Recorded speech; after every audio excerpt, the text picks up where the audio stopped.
Bismillahirrahmanirrahim. Alhamdulillahi rabbil alamin. Wa bihi nasta'in ala umuri dunya waddin. Thumma assalatu wassalamu ala ashrafil anbiya'i wal mursalin Sayyidina Muhammadin wa ala alihi wa ashabihi rasulillahi ajma'in. Rabbi shrah li sadri wa yassir li amri wahlul 'uqdatam min lisani yafqahu qawli wasaddid lisani wahdi qalbi bihaqqi nabiyyika Muhammadin sallallahu alaihi wa alihi wa sallam. Amma ba'du, bapak, ibu-ibu, hadirin wal hadirat sekalian yang dimuliakan Allah Subhanahu wa ta'ala. Syukur alhamdulillah, senantiasa kita panjatkan kehadirat Allah Subhanahu wa ta'ala yang telah memberikan kepada kita nikmat yang begitu banyak, sehingga kita pada subuh hari ini kembali bisa beraktivitas. Dan alhamdulillah, syukur awal daripada aktivitas hari kita ini dengan amalan yang semoga diterima oleh Allah dan menjadi sebab kita mendapatkan ridha Allah Subhanahu wa ta'ala. Kemudian tidak lupa selalu kita berkirim salam dan salawat kepada baginda Nabi Agung, Nabi mulia, Nabi Yuna Muhammad sallallahu alaihi wa alihi wasallam. Allahumma salli ala sayyidina Muhammad wa ala ali sayyidina Muhammad. Allahumma salli ala sayyidina Muhammad wa ala ali sayyidina Muhammad. Allahumma salli ala sayyidina Muhammad wa ala ali sayyidina Muhammad. Bapak, ibu-ibu, hadirin wal hadirat sekalian yang dimuliakan Allah Subhanahu wa ta'ala, kita akan melanjutkan kembali bahasan hadis kita berkaitan dengan sifat tawakal. Jadi dalam diri seorang beriman adalah dia punya sikap tawakal, yaitu kepasrahan diri kepada Allah Subhanahu wa ta'ala. Di dalam Al-Quran Allah Subhanahu wa ta'ala berfirman, wa tawakkal 'alal hayyil ladzi la yamut, dan bertawakal kepada yang maha hidup yang tidak akan mati. Jadi kita bertawakal, berpasrah diri atau berserah diri kepada yang maha hidup, yaitu Allah Subhanahu wa ta'ala, alladzi la yamut, yang tidak akan mati. Kalau kita manusia mati, jadi kita tidak bisa berpasrah dan berserah diri kepada manusia, sebab manusia ini bakal mati.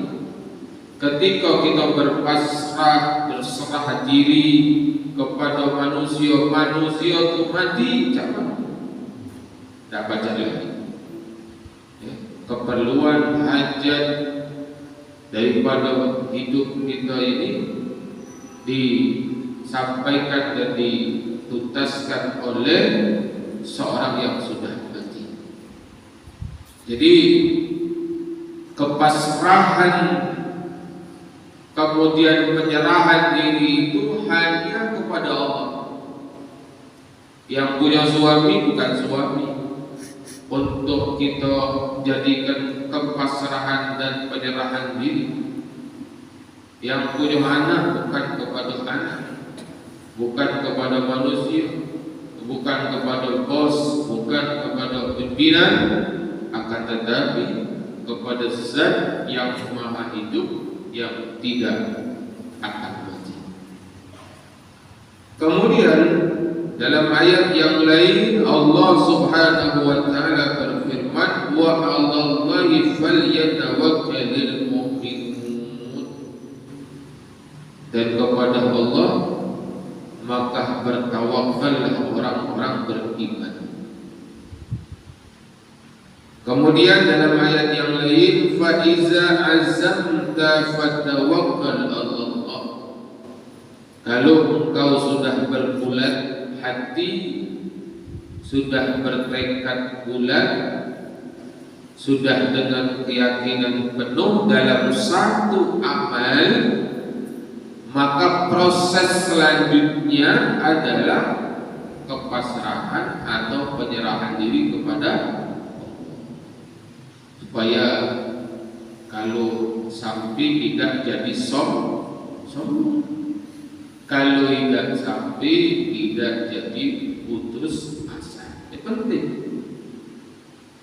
Ketika setelah kita beradab dalam satu persoalan, lah sudah punya kemauan tekad yang bulat, kemudian diiringi dengan ikhtiar yang maksimal, kemudian selanjutnya adalah kepasrahan yang diikuti dengan doa tak putus-putus kepada Allah.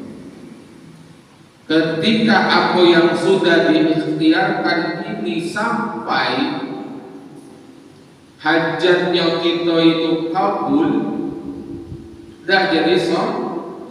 Sebab apa? Yang menjadikan itu jadi adalah Allah. Kita kan cuma diperintahkan Allah itu untuk ikhtiar. Persoalan dia jadi dengan nikah bukan urusan kita, adalah kewenangan dan ketetapan daripada Allah Subhanahu wa taala. Sehingga kalau dapat jadi tidak sombong, yakin, kemudian sadar diri, semua ini adalah merupakan kemauan dan kehendak Allah. Jadi tidak jadi orang yang juara, sombong, petantang, petetek, kau dikit-dikit, apa namanya, menyombongkan dan membusukkan dadanya. Nah, kalau yang tak jadi, tak sampai, tak kabul, kalau dia sudah bertawakal kepada Allah, tak stres, tidak depresi mental. Ini kan ada baru-baru ini kejadian, dua pasangan yang ditemukan tewas bunuh diri Allah alam di sebuah hotel di Jakarta. Lagi diselidiki apa masalah. Ya, kalau kita melihat kejadian yang sudah paling tidak jauh dari masalah cinta. Jadi penting sekali, apalagi dalam kondisi tekanan hidup yang semakin hebat pada saat sekarang ini. Kemudian Allah Subhanahu wa taala berfirman, wa may yatawakkal 'alallahi fa huwa hasbuh. Siapa yang bertawakal kepada Allah, maka Allah akan cukupkan dia. Nah, ini penting. Rasa kecukupan itu penting dimiliki oleh manusia. Kalau manusia ini tidak ganti rasa cukup, tidak pernah puas-puas, haus terus, lapar terus, jadilah dia orang yang tamak, duitnya lah banyaknya, tak kati lagi seri, tapi tidak habis-habis, tidak berbanding lurus dengan apa yang dia dapatkan daripada dunia itu dengan kebaikan yang dia buat, tidak sebanding. Sedekahnya standar-standar baik, nolong wongnya Allahuadzim standar-standar baik, tidak sebanding dengan nilai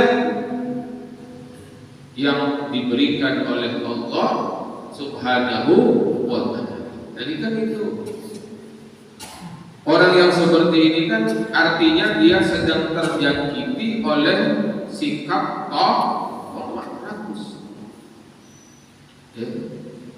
Kalau model kita punya penghasilan taruhlah 5 juta sebulan, sedekah 500.000 berarti berapa?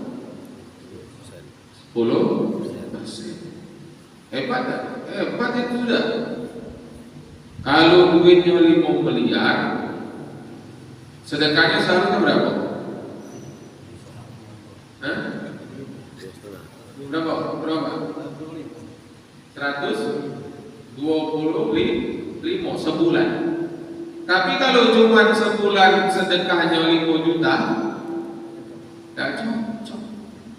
Masih besarlah penghasilan uang yang 5, duitnya banyak, bermiliar-miliar. Sampai berpikir tadi, Pak Mano nak nyari duit lagi, nak dikumpul kerja lagi, nak kata habis-habisnya. Makin pula dalil untuk anak aku biar tak susah lagi. Padahal anak kita Pak lagunya bagian dewek. Apa buktinya? Kan sudah pernah aku bahas dalam pengajian kita ini. Ada budak yang ditinggalkan oleh wong tuanya tak punya apa-apa karena takdir yang diberikan oleh Allah, dia itu orang yang bakal punya apa-apa. Ada tak dia? Bapaknya tak kati apa, miskin tak tahu. Ya, dia jadi wong yang banyak harta. Itu menunjukkan bahwasanya rezeki kita sudah punya masing-masing. Rezeki anak sudah ada. Jadi tak usah nak dipikirkan teman-teman niat untuk anak biar tak susah lagi, dikumpulkan sebanyak-banyaknya. Mandah kati bagian anak dari rezeki itu yang sudah dikumpul habis. Jadi wa may yatawakkal 'ala Allah fa huwa hasbuh. Siapa yang bertawakal kepada Allah maka Allah akan cukupkan. Penting sekali. Jadi kalau ada rasa kecukupan ini dengan sifat dan sikap tawakal, hidup kita akan menjadi berimbang. Ketika manusia sudah sampai kepada keberimbangan hidup ini, bahagia. Uang yang baca hidup bahagia itu kalau sudah ada keseimbangan, balance. Mobil tuh kalau dah nanti keseimbangan apa tak naik. Walaupun mobil mewah, jalannya menyat-menyot, tak lupa. Mobil biasa-biasa, jalannya stabil, mantap, begitulah kehidupan kita. Ketika kita ini sudah sampai kepada titik keseimbangan, maka bahagia. Jadi orang yang hidupnya dalam pandangan mata manusia biasa-biasa baik, bahkan mungkin dianggap kurang, tapi ketika dia sudah sampai kepada balance, keseimbangan tadi, penghasilannya dah banyak, 1,5 juta, tapi bisa cukup, ibadah jalan, harmonisasi keluarga jalan, silaturahim jalan, ya, kemudian hal-hal kebaikan yang lain juga jalan, wong bahagia. Tapi ada duitnya banyak, utang juga banyak, tidur dah nyenyak. Makan aspirin dulu. Ya, obat untuk bisa hidup. Nggak baca itu. Banyak yang pikiran. Apakah dia bahagia? Subuh lewat, Jumat lewat, sedekah lewat, mobil bagus, rumah bagus, bahagia. Belum tentu. Karena apa? Karena hasbuhnya, kecukupannya atau dicukupkan dia oleh Allah tidak sampai. Ketika manusia sudah mendapatkan kecukupan, maka dia akan berada pada titik keseimbangan. Disitulah kebahagiaan berada. Kemudian dalam ayat yang lain Allah Subhanahu wa taala berfirman, innamal mu'minuna alladzina idza dzukirallahu wajilat qulubuhum wa idza tuliyat 'alaihim ayatuhu zadatuhum imana wa 'ala rabbihim yatawakkalun. Di antara tanda orang beriman itu apabila mengingat Allah hatinya bergetar. Apabila ditampakkan tanda-tanda kekuasaan Allah, bertambah imannya, dan kepada Allah mereka berpasrah diri. Kemudian dalam hadis Rasulullah sallallahu alaihi wasallam bersabda an Ibnu Abbas radhiyallahu anhuma, qala Rasulullah sallallahu alaihi wasallam, dari Sayyidina Ibn Abbas, semoga Allah meridhai keduanya, berkata, bersabda Rasulullah sallallahu alaihi wasallam, uridat alayya al-umam, ditampakkan kepadaku oleh Allah umat-umat, yaitu kepada Rasulullah, ditampakkan kepada Rasulullah sallallahu alaihi wasallam umat-umat. Fara'aitun nabiyya wa ma'ahu ruhai, maka aku melihat seorang nabi dan bersamanya sekumpulan orang yang tak sampai 10. Jadi umat sedikit ya, tak nyampe 10 orang. Kemudian wan nabiyya wa ma'ahu rajulin wa rajulani, dan seorang nabi bersamanya seorang dan 2 orang, dikit yang mengikut. Nabi kemudian punya pengikut sikok atau dua. Wan nabiyya wa laisa ma'ahu ahad, dan seorang nabi tak punya pengikut sama sekali. Nanti pengikutnya tidak ada punya pengikut sama sekali, karena dalam satu hadis likulli qaumin nabiyyan, setiap kaum itu dia punya nabi. Di zaman kenabian Allah Subhanahu wa taala mengutus setiap kaum ada nabi yang akan membawa mereka kepada Allah Subhanahu wa taala, memberikan pengajaran kepada mereka tentang nilai kemanusiaan dan ketuhanan. Jadi nabi itu banyak. Tidak tahu kita berapa jumlahnya, karena setiap kaum, sekumpulan masyarakat besar itu diberikan dan diutus kepada mereka seorang nabi untuk sebagai pemberi peringatan dan pemberi kabar gembira kepada mereka. Isra fi ali sawadun azimun fazanantu annahum ummati. Kemudian ditampakkan lagi kepadaku sawadun azimun, sekelompok yang besar. Fazanantu annahum ummati, saya mengira itu umatku. Jadi Rasulullah ditampakkan ada sekumpulan manusia yang banyak, sawadun azim, banyak dan Rasulullah mengira itu adalah umatku. Fakilali, maka dikatakan kepadaku, hadza Musa wa qaumuhu, ini adalah Nabi Musa dan kaumnya. Kemudian walakin unzur ilal ufuqi, akan tetapi kau lihat pada bagian sana, di ufuk sana, di sudut sana.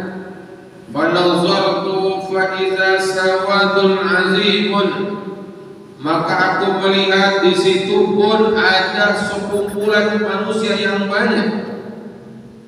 Fakila li unzur ilal ufuqil akhar, lihatlah kepada sisi yang lain. Fa iza sawadun azimun, maka ada sekumpulan manusia yang banyak. Fakila li, maka dikatakan kepadaku, hadhihi ummatuka, inilah umat Rasulullah itu paling banyak. Umat Rasulullah itu paling banyak. Rasulullah diutus pada akhir zaman, umatnya paling banyak, pengikutnya paling banyak. Jadi umat Islam itu paling banyak. Wa ma'ahum sab'una alfan yadkhuluna al-jannah bighairi hisab wala azab. Dan dari umatmu yang besar tadi masuk ke dalam surga sebanyak sab'una alfan, 70.000. Yang 70.000 ini masuk ke dalam surga bighairi hisab wala adab, tidak dihisab dan tidak mendapatkan azab daripada Allah. Hebat dah. Mudah-mudahan kita masuk yang 70.000 ini. 70.000 daripada umat Rasulullah masuk surganya, tidak dihisab lagi, ya Rabb. Dan diazab lagi. Yaumul hisab, yaum yang berat, hari yang berat, hari penghisapan itu hari yang berat. Sampai diceritakan dalam satu kitab, orang yang beribadah ribuan tahun, ada pernah maksiat, ketika dia berhisab hampir putus asa, lah merasa dirinya bakal masuk surga. Merasa pada saat itu dengan keputusasaannya dia berhisab, dikira-kira dirinya masuk neraka. Ada masuk neraka waktu itu. Saking hebat, apalagi kita Pak. Maksiat jalan terus, ibadah kurang, zikir kurang, sedekah kurang, pelit layo. Nanti dihisab macam mana? Dapat berat, luar biasa. Bahkan tegaknya kita di yaumil hisab melebihi daripada umur kita di dunia. Umurnya 70 tahun dihisab oleh Allah kalikan 2, 140 tahun lamanya. Bayangkan. Karena apa? Setiap hal dipertanyakan oleh Allah detail, singkok sampai jarum untuk kita jahit itu yang tak kati nilai, yang tak kati harga, ditanya oleh Allah. Dari mana kau dapat? Untuk apa kau ini? Jarum yang tidak bernilai itu dihisab oleh Allah Subhanahu wa ta'ala. Jadi mudah-mudahan kita masuk yang 70.000 ini. Tsumma nafata, kemudian Rasulullah sallallahu alaihi wasallam bangkit, fadakhala manzilahu, dan masuk kepada rumahnya. Jadi masuk rumah Rasulullah. Setelah menceritakan hal itu, Rasulullah sallallahu alaihi wasallam tegak dan masuk ke dalam rumah. Fakhadha an-nasu fi ulaika alladziina yadkhuluna al-jannah bighairi hisab wala azab. Maka sahabat-sahabat itu bercerita tentang 70.000 orang yang masuk ke dalam surga tidak diazab dan tidak dihisab. Faqala ba'duhum, maka sebagian sahabat berkata, fala'allahumul ladzina sahibu Rasulullah sallallahu alaihi wasallam. Mudah-mudahan 70.000 itu adalah para sahabatnya Rasulullah sallallahu alaihi wasallam, artinya diri mereka, yaitu diri para sahabat. Mudah-mudahan yang dimaksud 70.000 masuk surga tanpa hisab, tanpa azab itu adalah kita sahabat Rasulullah. Kemudian faqala ba'dahum, ada lagi yang mengatakan daripada mereka, fala'allahumul ladzi wulidu fil Islam falam yusriku billahi syai'an. Mungkin juga yang dimaksud 70.000 tadi adalah orang yang lahir dalam keadaan Islam dan tidak pernah melakukan perbuatan syirik. Wa dhaharu asya, kemudian menyebutkanlah macam-macam, ya, macam-macam.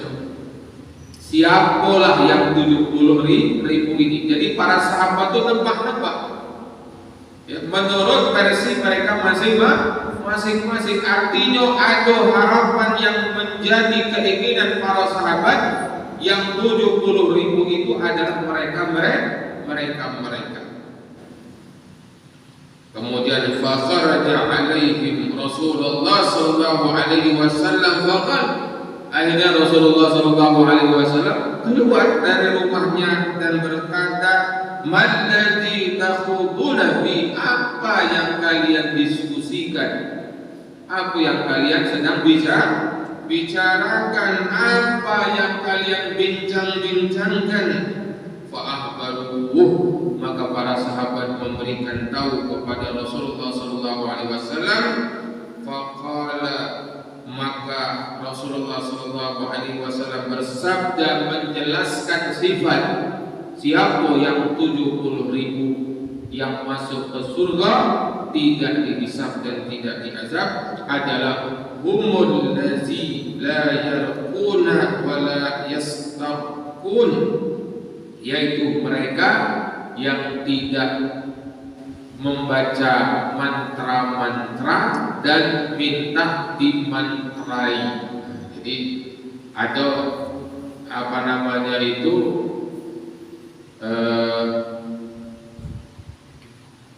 ruqyah syar'iyyah dan ruqyah yang tidak syar'iyyah. Jadi ruqyah yang syar'iyyah itu dibacakan kalimat-kalimat thayyibah, Al-Qur'an, doa-doa.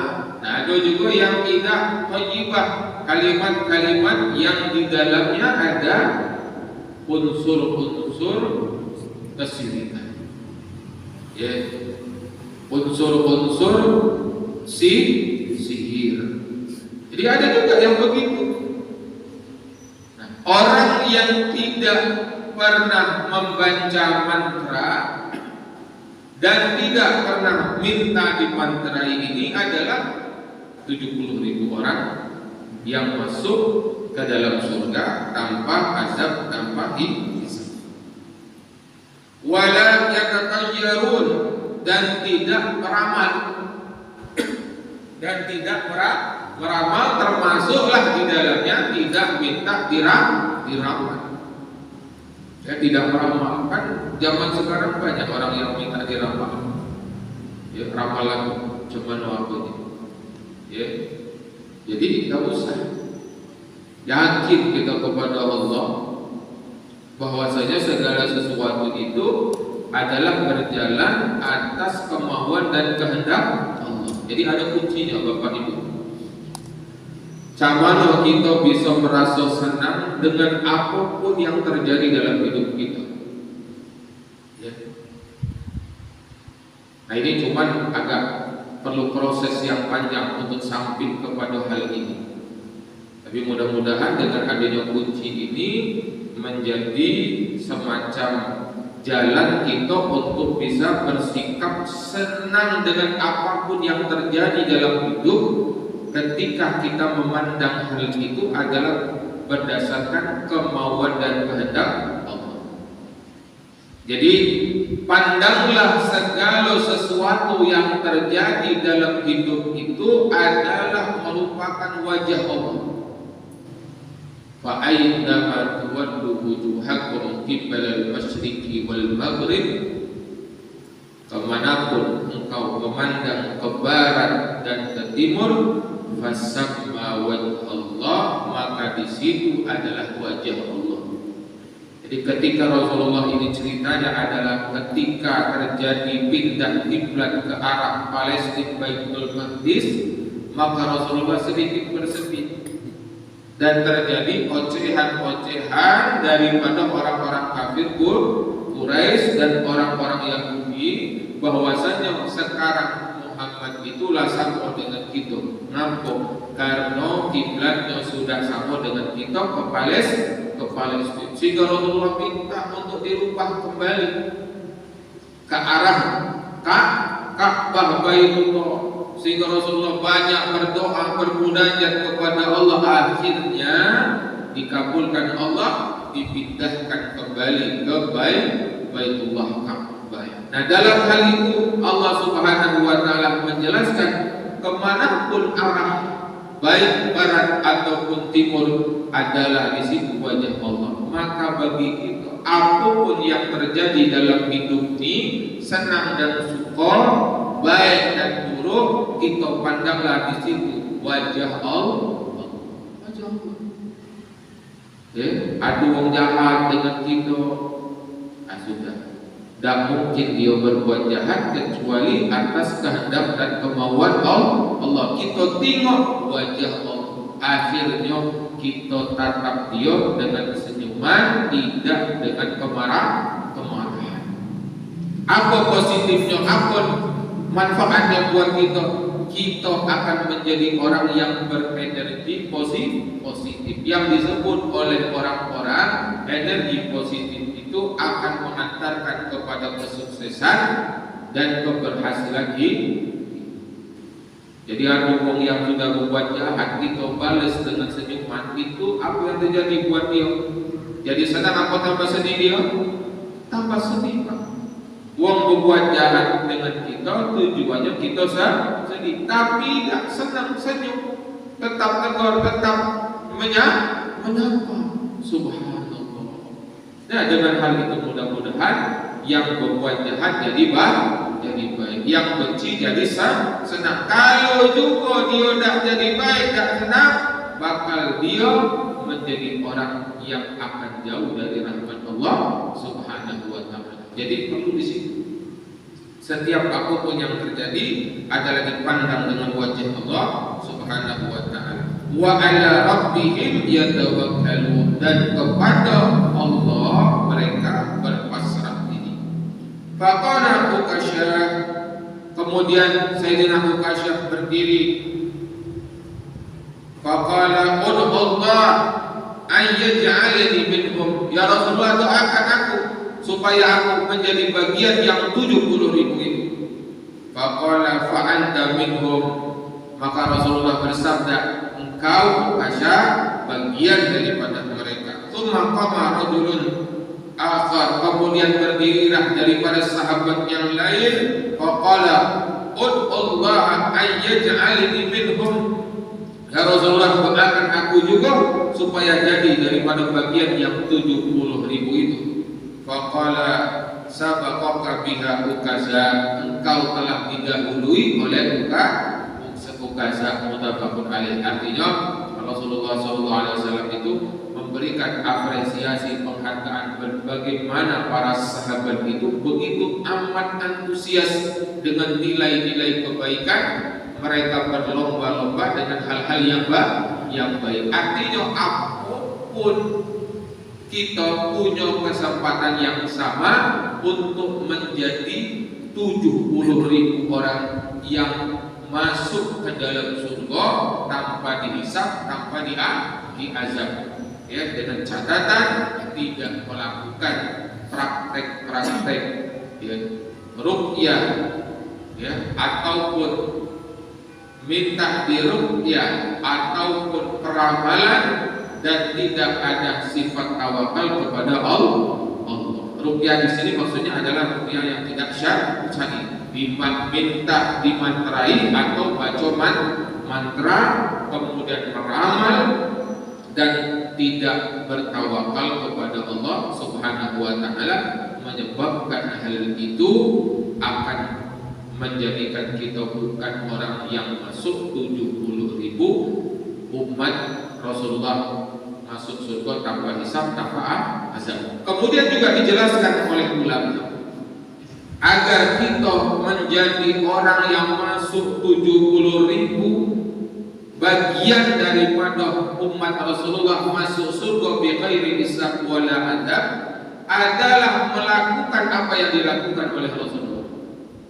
Ya, melakukan apa yang dilakukan oleh Rasulullah SAW. Apa itu? Wada'iyan ilallahi bi'iznihi wa sirajan munira. Mengajak manusia ini, mengingatkan kepada manusia ya, agar manusia kepada Allah Subhanahu wa taala, memberikan pencerahan kepada manusia. Artinya apa yang menjadi beban kenabian itu kita pikul sebagai umatnya untuk juga kita kerjakan dan lakukan. Ngajak kepada kebaikan, mengingatkan orang yang salah, kemudian memberikan kabar terhadap hal-hal yang baik untuk orang yang melakukan kebaikan. Jadi mudah-mudahan itu pun menjadi wasilah jalan untuk bisa masuk ke dalam surga ya, tanpa dihisab. Minimal jadi orang hisaban yasirah, dihisab dengan mudah. Dan dihisab oleh Allah, dihisab oleh Allah, tapi hisabnya hisabai yasirah, dengan hisaban yang mudah, dengan hisaban yang ringan, tidak dengan tafsir ya, tidak dengan terperinci. Jadi mudah-mudahan semua kita ini mendapatkan hal itu dengan melakukan apa yang telah dijelaskan oleh Rasulullah dan melakukan juga apa yang dikatakan oleh ulama sebagai wasilah kita untuk menjadi kelompok bagian 70.000 orang masuk surga tanpa hisab, tanpa azab. Minimal kita masuk bagian orang yang dihisab oleh Allah dengan hisaban yang mudah. Mohon maaf atas segala kekurangan, kepada Allah Subhanahu wa taala mohon ampun. Akhirul kalam, assalamualaikum warahmatullahi wabarakatuh. A'udzu billahi minasyaitonir rajim. Bismillahirrahmanirrahim. Alhamdulillahi rabbil alamin. Allahumma shalli wa sallim ala sayyidina Muhammadin wa ala ali sayyidina Muhammad. Allahumma ja'al hadha jam'an marhuma wa tafarraqana min ba'di tafarraqa mahsuma. Rabbana la tuzigh qulubana ba'da idh hadaytana wa hab lana min ladunka rahmatan innaka antal wahhab. Rabbana atina fid dunya hasanah wa fil akhirati hasanah wa qina adzabannar. Sallallahu ala sayyidina Muhammadin wa ala alihi wa sahbihi wa barik wa sallim walhamdulillahi rabbil alamin.